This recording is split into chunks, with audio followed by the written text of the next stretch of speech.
Bonjour, bonjour tout le monde. Donc on se retrouve pour la guidance de la semaine. Et cette semaine, vous avez souhaité sur Facebook que j'utilise ce jeu qui sera officiellement en magasin que demain, les cartes oracles, les esprits de la forêt, créées par Lucie Cavendish et illustrées par Maxime Gad comme support à cette guidance. Alors ce magnifique oracle nous propose d'aller à la rencontre des déesses, des dieux, des fées, des sorcières, des sages et des enchanteurs, dignes de confiance pour tous ceux qui sont en quête de beauté, de vérité et de guérison. Si vous souhaitez en savoir plus sur ce jeu, je vous laisse le découvrir dans la bibliothèque. Je vous mets comme d'habitude le lien dans la description sous la vidéo.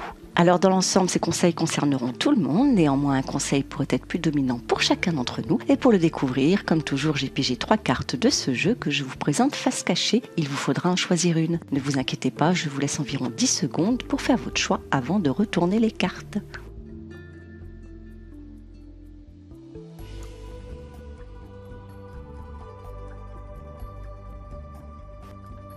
Bon, les 10 secondes sont passées, donc on va découvrir les cartes. Si vous avez choisi la carte numéro 1, c'est le serment, promesse, engagement, contrat. Cette jolie carte vient nous parler de promesse et de serment. Une promesse fonctionne comme un lien invisible avec une autre personne. Au travers d'une phrase ou d'un écrit, nous devenons liés à une tierce personne par un acte ou une prise de position qui est établie au préalable et qui se doit d'être respectée. Aussi, les promesses ne sont pas des engagements à prendre à la légère. Elles se révèlent parfois être des trésors inestimables, tout comme elles peuvent devenir des fléaux. Quelques mots légers révélant toute la beauté de vos émotions à un moment précis, traduisant votre profonde sincérité de l'instant, peuvent se transformer en une prison de l'âme une fois le temps et les émotions passées pour vous et pour son destinataire. Un engagement palliant un sentiment de culpabilité peut se transformer en une injustice lorsque le contexte de la promesse a évolué. Tout est mouvement, tout évolue, tout change. Aussi, quelle que soit votre situation, cette jolie carte vous suggère d'être très attentif à ce que vous faites des promesses que vous avez créées ou de celles des autres et de bien réfléchir avant d'en créer une nouvelle. D'autre part, il arrive parfois qu'une promesse n'a tout simplement plus aucune raison d'être. Il s'agit de celles qui n'apportent rien de bon pour les deux parties engagées ou encore celles qui nuisent à votre intégrité. Il faut aussi savoir respecter la promesse que l'on se doit de mettre tout en œuvre pour être heureux au détriment d'une promesse faite à une tierce personne à condition d'être totalement honnête et de ne pas confondre intérêt personnel à ne pas tenir un engagement et nécessité impérieuse de se respecter. De manière plus concrète, il peut également s'agir de contrats, auquel cas le serment vous conseille de bien vérifier chacune des clauses afin d'être en toute conscience, en accord avec l'engagement que l'on vous propose.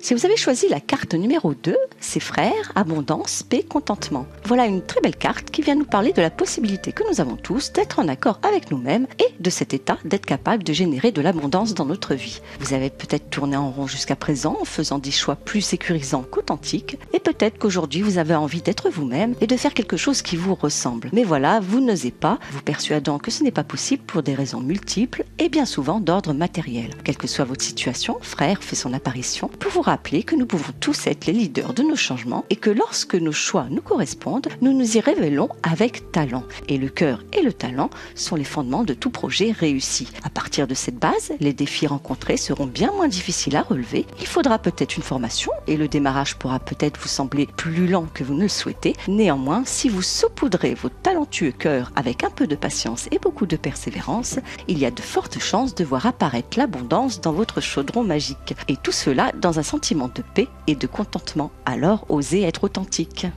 Si vous avez choisi la carte numéro 3, c'est Isa, immobilité, pause, sensibilité. Observez cette elfe, elle semble immobile, animée d'aucun combat et d'aucune vie. Elle est là, figée dans le temps, attendant que le temps s'écoule en son silence. Pourtant, elle n'a jamais été autant animée de mouvement, elle n'a jamais été si vivante et elle n'a jamais été aussi dignement victorieuse d'un combat. Elle a seulement arrêté de lutter contre les choses extérieures, elle sait qu'elle ne peut tout maîtriser et dans ce lâcher-prise, elle a gagné en sérénité et sagesse. Ses mouvements sont ceux de son introspection intérieure, son âme vibre et ne cesse de se transcender, sa conscience grandissante lui permettra de mieux se comprendre et de connaître ce qu'elle désire vraiment. Dans cette inertie apparente, sa transformation peut s'opérer. Elle renaît à elle-même. Elle ne sera jamais plus celle qu'elle a été et elle le sera indéfiniment. Il y a des mouvements et des changements qui ne peuvent naître que dans le silence de notre être. Quelle que soit votre situation, Isa vous murmure qu'il est parfois nécessaire de vivre en son monde intérieur en laissant le vacarme extérieur là où il est. Si la situation vous donne l'impression de ne plus rien contrôler, apprenez que vous avez le pouvoir de vous maîtriser. Ce combat-là est empreint de noblesse et de dignité. Ce lâcher-prise, cet abandon,